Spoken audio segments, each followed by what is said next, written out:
So today we're going to be building a sim rig. I built one for my wife and I want one for me as well. This is going to be built to E90 specs. So from the seat to the steering wheel to the pedals, shifter and handbrake location are going to be roughly within ½ an inch of what they are in the car. Obviously we have some adjustment in the seat to fine tune that to each of our liking, but it allows us to get that muscle memory in the sim, so we know exactly where the handbrake is, the shifter, and it doesn't feel weird going from a sim to a car, and hopefully some of that will transfer over. So these are great for seat time, especially in the colder months when up here in Michigan, we don't have track days. So it allows us still to get seat time in the off season. This is the seat that I'm gonna be using. This is out of an E90 parts car. It's a passenger seat, but it'll work just fine. This is the steering wheel setup. It's a Thrustmaster T500 along with Thrustmaster pedals and the shifter assembly that comes with that. We have a handbrake that is currently a pull back style. We'll be switching around the handle so that it's a pull up style, which is what I prefer. We have a quick release for the steering wheel. In the back here, we have a keyboard mount so that we're able to swing keyboard out of the way when we're wanting to drive. We can swing it back in when we want to take the steering wheel off, play other games, and they can stay off to the side as well for using the keyboard for settings and resetting, because with the race wheel that we have on these, there's no buttons. So you kind of give that up when you go to a quick release style that's closer to actual car style wheel. But I have already built one of these, so I have the general plans in mind. I'll share some of that. Obviously, if you're building to a specific car, those might be different. But I'm going to share the general specs for this and the rough size. It's pretty basic setup. We're going to be building it out of wood. It's cheap, easy, I can work with it, and if I want to add to it later, simply just screwing in other stuff instead of having to re-weld and paint if I were to do metal. This is also much cheaper than having to buy a off-the-shelf sim rig, so this is the route that we're going to go with this. It's worked really well for hers, and without further ado, we're going to get into it.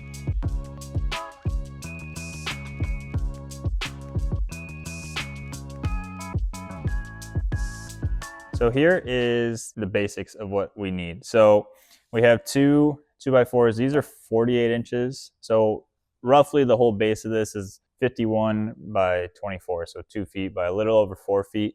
So I cut these to 4 feet, 48. And then I make up the other 3 inches by 1.5 inches with 2x4 up front and in the back.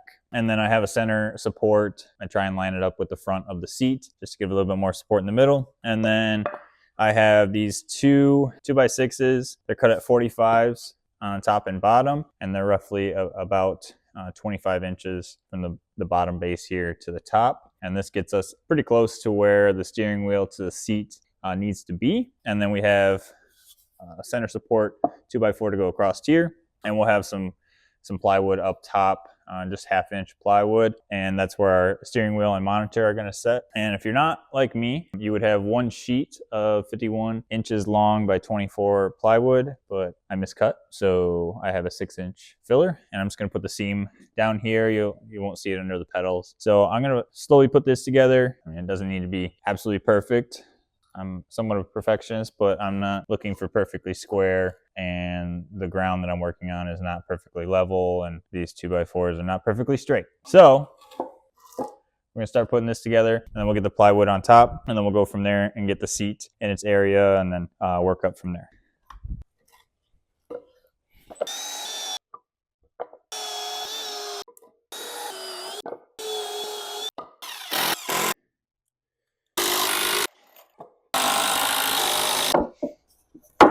Get out of here. Let's get these guys put on. I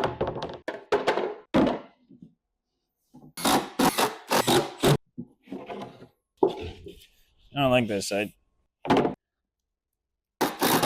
Let's flip you on your side. I know you can't see what I'm doing, but I'm doing something.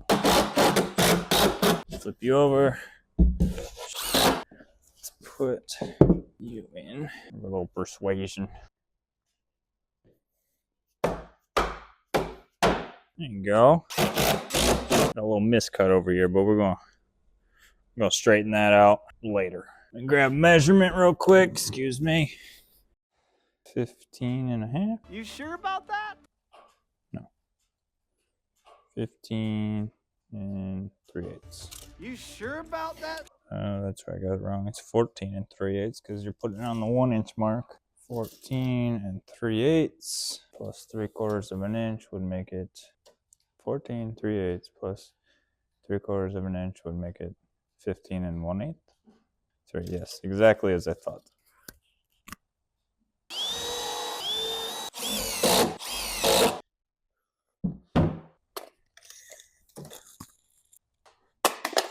Whoops. Beauty. Seat side.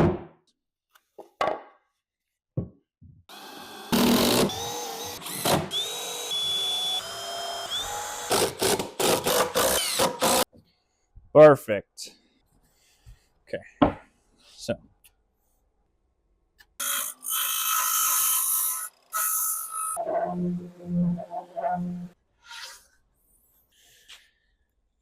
Okay, so we have created the base, 51 inches by 24. This allows enough room for the seat and to run the shifter and handbrake here eventually, enough for our pedals here in the middle. And then we have this platform that just kind of off the corners, make it look a little bit better. But this is 24 inches wide by about 18 inches long. And then I'm going to notch this out for the steering wheel. So I kind of indent the steering wheel so that the front of the steering wheel is in line with the front of this piece of wood. It's not sticking out past it. So I need to do that. I inset this support 2x4 here, 3 1/4 inches, which is how far I need to cut in for my steering wheel setup. So I will line this up roughly, and then I just need to figure out how wide I need to do that for, and then I'll just cut out that little rectangle, and then we'll be able to screw this down. And then from there, we'll build some back bracing for the monitor in the back so that it has some support as well. And then from there, we're going to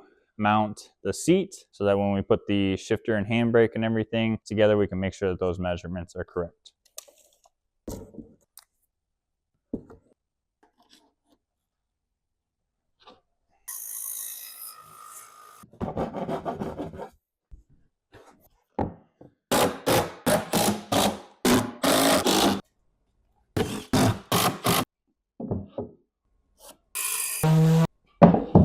And eyeball that center. Very nice. All right, well, now we have the steering wheel. I got to clearance the 2x4 underneath it so that this clamp doesn't hit it in the middle and I can actually clamp down on these feet. It was an issue on her sim rig, and it is more prevalent on mine because my steering wheel is just a little bit different. So I'm going to take care of that. I'll probably take this 2x4 out real quick and clearance that out. And then I need to mount the seat, but I need to be able to move the seat. So I'll show you guys the harness. I actually disassembled the connector, and then we can put ground and 12 volts to certain wires and be able to move around the seat so that I can get to the front and back bolts of those seat brackets. And once we have the seat mounted, we're going to mount these pedals back here as well. And then once we have all that together, then we're going to do the shifter and handbrake assembly. It's just going to be a nice 2x4 going across here. But I need the seat first to make sure I have enough room for everything. All right, put a nice 45 on there so when the clamp goes, it doesn't hit it. So now I just got to put this back in where I found it. Go in your home.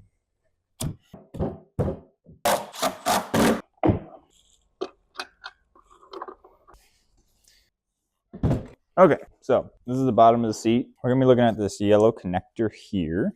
We don't need this, so we're gonna shove her out of the way. And so on these, you need to snip this zip tie, cable tie out here. And then we're gonna go pull up on these two tabs with a little side pressure on this gray connector. And that's gonna slide out.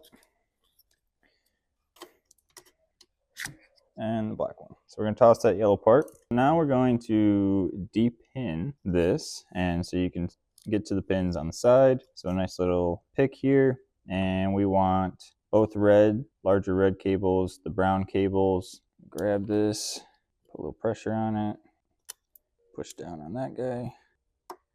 There we go. Just got him pulled out. Pull the brown one that's on this side. There we go. That one out. Flip her back over. So these are your power and grounds. We are going to zip tie the grounds together. So those are easier to clamp to the battery. And we're going to get these powers zip tied together. So now we're going to take these little alligator clips, clip these guys together, clip the grounds together, and then we'll take that their battery here when we C1 negative and then C3 positive. So ground into the negative, positive into there. Now we have those working. Now it's only going to work for a little bit, to my understanding, until the CAN bus realizes that there's no vehicle. So we're going to go all the way back with these. So now we're going to disconnect that. We are going to mount this seat utilizing the factory holes. I'm going to use the back ones there. On this back edge, I'm going to mount the seat up so we can measure out some other stuff. We are 2 1/4, 2 1/4. Seat rails aren't centered on the seat. Yeah, it's pretty good.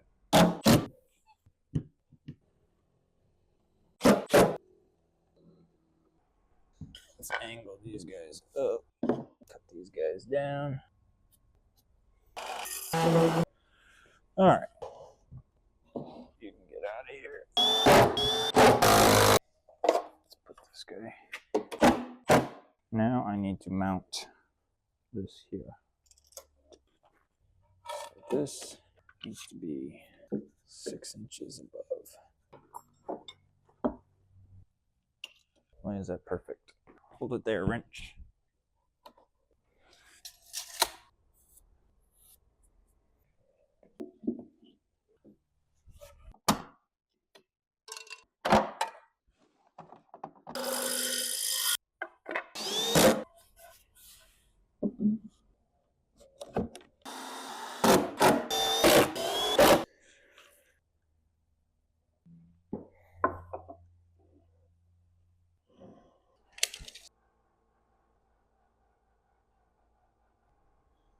Take this down, put some Sharpie on here, and then quickly put her down. Okay.